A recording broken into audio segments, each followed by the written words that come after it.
Presiden Joko Widodo perintahkan kepolisian usut tuntas pelaku dan pemesan sindikat hoaks dan kebencian SARA di media sosial Saracen.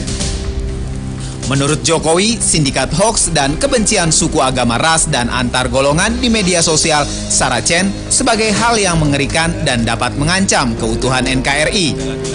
Kepolisian diminta tidak hanya menangkap pelaku yang berada di organisasi Saracen, tetapi juga dapat menjaring para pemesan dan aktor yang membiayai Saracen. Jokowi mengakui media sosial memang kerap disalahgunakan sebagai sarana fitnah, seperti yang dilakukan Saracen. Hal ini kerap dialami banyak negara di era keterbukaan. Semua negara mengalami ini, karena keterbukaan media sosial, semua negara mengalami. Menggunakan media sosial kan individu-individu kan. Individu saja sangat merusak kalau informasinya itu tidak benar, bohong, apalagi fitnah, apalagi yang terorganisasi. Ini mengerikan sekali, kalau dibiarkan mengerikan. Seperti diketahui sebelumnya, Direktorat Tindak Pidana Siber Badan Reserse Kriminal Polri menangkap 3 orang dari kelompok Saracen.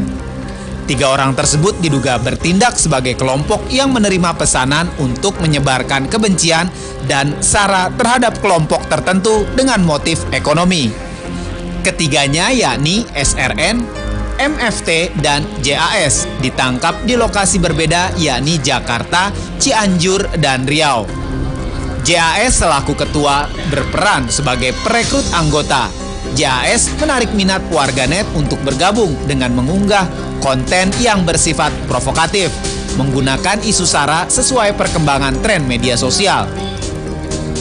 Sementara itu, tersangka MFT berperan sebagai pengurus bidang media informasi, mempunyai peran menyebarkan ujaran kebencian lewat meme atau foto yang telah diedit sebelumnya.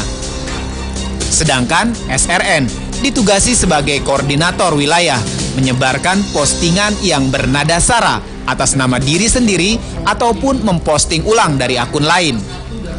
Dari tangan keduanya, petugas menyita sejumlah barang bukti, diantaranya puluhan kartu telepon genggam, laptop, dan harddisk. Dari aksinya ini, para tersangka mendapatkan keuntungan hingga jutaan rupiah yang merupakan imbalan dari para pemesan jasanya.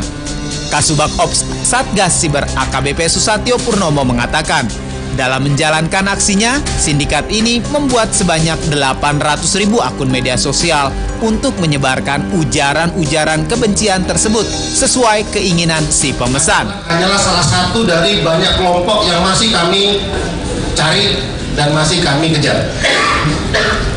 Total semua hasil digital forensik terhadap barang bukti yang kami sita kurang lebih 800.000 akun yang terkait dalam grup Saracen, dan Saracen ini merupakan bagian daripada grup-grup lainnya, sehingga diibaratkan bahwa grup-grup media sosial itu adalah seperti pasar. Ketiga tersangka terancam pasal 45A ayat 2 Junto pasal 28 ayat 2 Undang-Undang ITE dengan ancaman kurungan penjara selama 10 tahun. Terkuaknya kelompok Saracen juga membuka tabir bisnis hoaks dan fitnah berbau SARA. Pasca polisi mengungkapkan nama 3 tersangka Saracen, beredar susunan pengurus kelompok Saracen yang menyeret nama seorang purnawirawan jenderal dan praktisi hukum Egy Sujana. Namun, Egy Sujana membantah mengenal apalagi mengetahui aktivitas kelompok Saracen. Apalagi sudah ada pengakuan tersangka yang membantah keterlibatannya dalam Saracen. Pihak kepolisian yang dikonfirmasi menegaskan kasus Saracen masih dalam proses pengusutan dan belum ada tersangka baru. Namun pihak kepolisian memastikan akan mengusut tuntas kasus ini termasuk jaringan di belakangnya. Ya pemirsa, sebelumnya mungkin publik tidak banyak tahu tentang Saracen ini ya, tapi beberapa pekan terakhir ini Saracen ini benar-benar menjadi pembahasan, mengalahkan isu-isu penting lainnya sepertinya ya. Ini karena tiba-tiba polisi membidik grup Saracen ini yang dianggap sebagai suatu jaringan yang kerap menyebar isu-isu baik itu berbau SARA maupun hoax, bahkan dengan motif ekonomi. yang harus membayar hingga puluhan juta begitu. Kita akan membahasnya saat ini pemirsa dengan narasumber yang sudah hadir. Ini ada Pak Samuel Abriani ya, Dirjen Aplikasi Informatika Kemenkominfo. Selamat malam Pak Samuel. Malam. Iya. Kemudian ada Kombes Polisi Sulistyo Pujo, Humas Mabes Polri. Selamat malam. Selamat malam. Assalamualaikum Mbak. Waalaikumsalam. Ada Pak Antoni Leong, Pakar Komunikasi Digital. Selamat malam. Dan ada Hendri Satrio, pengamat politik. Selamat malam. Selamat malam, Mbak. Iya, tentunya ke Pak Pujo dulu ini ya Pak ya. Orang bertanya mengapa Saracen ini tiba-tiba ya, karena kan kalau mungkin selama ini dalam pilkada semua yang sering viral itu isu-isunya kan biasanya itu dari kalau nggak Siwet, PKS Piungan seperti itu kan Pak ya, ada beberapa nama. Saracen ini jarang begitu. Jadi ini bukan peristiwa yang tiba-tiba, ya, bukan peristiwa yang ujuk-ujuk, tetapi ini hasil penyelidikan kepolisian dari fenomena maraknya hate speech di seluruh wilayah Indonesia. Jadi kalau kita mencoba melakukan penelitian ya, di wilayah seluruh Indonesia ini bisa kita bilang banyak klaster-klaster ya. Klaster-klaster kelompok-kelompok yang melakukan hate speech ya, baik perorangan maupun secara berkelompok di berbagai wilayah di Indonesia. Yang dari info yang dari rekan-rekan Kominfo maupun dari kita yang kita punya baik di cyber maupun di multimedia, itu kita bisa memetakan seperti itu ya. Ada yang bergerak perorangan dan lain-lain. Tetapi tentu saja kita tidak serta-merta melakukan upaya paksa.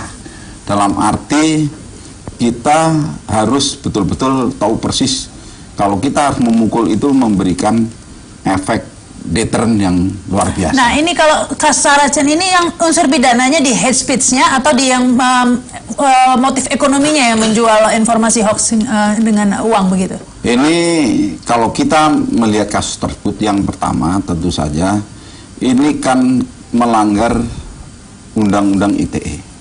Ya, Undang-Undang ITE sesuai dengan pasal-pasal 28A, 4. Karena hate speech-nya itu menyebarkan konten-konten hate speech dan hoax ya, yang menyebabkan timbulnya keresahan, merasa orang dipojokkan, merasa kelompok ini, dan sangat membahayakan ya, membahayakan kondisi keamanan sosial masyarakat, di mana masyarakat bisa timbul konflik horizontal, vertikal, bersifat kecil maupun besar, dan bisa juga memberikan efek hancurnya. Nah, info hoax ini kan kabarnya pesanan. Ini yang memesan siapa ini, Pak?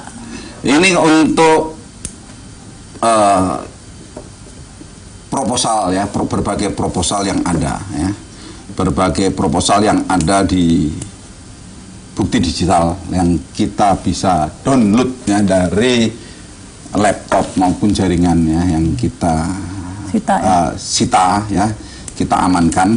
Itu bervariasi ya, ya, tetapi itu tentu saja kita harus melakukan langsung ya, cross check semua, tidak bisa serta-merta kita langsung menuduh kelompok orang ya, perorangan atau kelompok, karena ini tentu saja.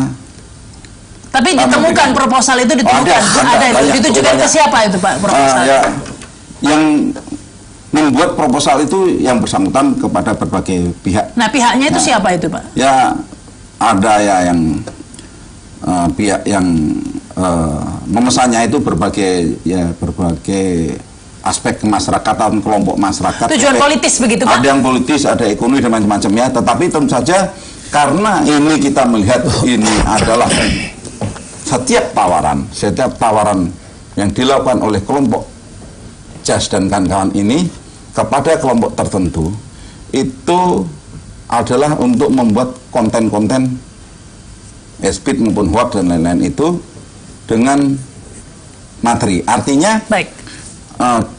Kelompok ini menawarkan motifnya bukan adanya memakai perasaan ya, perorangan, tetapi lebih bermotifan ekonomi, di mana kalau ekonomi itu dia tidak melihat efek ya, efek yang ditimbulkan, tetapi lebih tujuannya apa yang diminta oleh pasar. Baik, ini saya ke Pak Hendri Satrio ya. Karena ini kemudian bergulir ke politis isunya, dikait-kaitkan dengan pilkada kemarin dan tujuannya ke salah satu kubu begitu kan, tertuduhnya nih, ini pendukung kubu ini yang... Masa sih? Wah. Oh enggak ya? Tetapi kan seringkali seperti itu, karena isu SARA... Mancing-mancingnya mau Tapi Pak Hendri, kan kita tahu dalam pilkada kemarin ada yang merasa menjadi korban isu SARA seperti itu. Dan ini adalah kelompok yang mengumbar isu SARA. Jadi korelasinya bisa dibayangkan kan begitu ya Pak Hendri, silakan. Nah makanya kemarin itu sebetulnya yang kaget tuh sebenarnya saya yang pertama, saya terus terang belum pernah Pak dapat masuk langsung sebelum dibongkar ya. Belum pernah saya dapat postingan mengatasnamakan Saracen gitu. Jadi saya kaget juga, ada ya. Kalau Seaword, terus apa tadi yang sebutin? Piungan. Nah itu sering tuh emang. Mau saya itu sudah beredar gitu. Kita viral lah. Sering muncul. Tapi kalau Saracen ini emang, loh ini apa ini sebetulnya kan? Makhluk apa ini? Apalagi begitu dilempar, kemudian kok banyak kelompok yang saling menuding gitu. Makanya saya katakan ini begitu kelompok Saracen dibongkar, kemudian katanya konon ada hoax, terus kemudian tiba-tiba saling tuding, jadi akhirnya gaduh lagi gitu, gaduh lagi sendiri, akhirnya sekarang semuanya ngelihatnya ke Menkominfo gitu kan, loh ini Menkominfo apa? Terus kemarin Pak Menteri langsung bilang, saya sudah tahu lama ini Saracen. Jadi terus kita bingung lagi kan, oh Pak Menteri sudah tahu lama. Nah terus tadinya kan saya membayangkan bahwa saya ini mengikuti isu-isu yang ada di media sosial. Nah ini makanya Ton, saya cuma tanya juga itu sebetulnya dia pakai apa sih brandingnya Saracen itu sehingga kok kita nggak tahu gitu ya? Baru denger nih saya Saracen apa saya? Bahkan apa namanya saya sih apresiasi ya apa yang ada di sini, jadi sehingga kita mudah-mudahan media sosial kita tuh lebih bertanggung jawab ke depannya. Saya setuju juga tadi kan Pak Jokowi juga sudah mengatakan itu, tapi memang ini jadi pekerjaan rumah tambahan ya Pak buat kepolisian ini kan. Betul. Sehingga memang harus dibuka segamblang-gamblangnya nih kalau bahasa Pak Jokowi itu biar terang semua gitu kan. Betul. Karena dengan begini terus kemudian saling tuding orang dan terus tiba-tiba yang kemarin menang pilkada terus jadi dituding pajak gitu kan. Nah ini kan jadi kemana-mana, harusnya memang tidak boleh terjadi. Ya, kita akan lanjutkan lagi pemirsa setelah pesan-pesan berikut ini.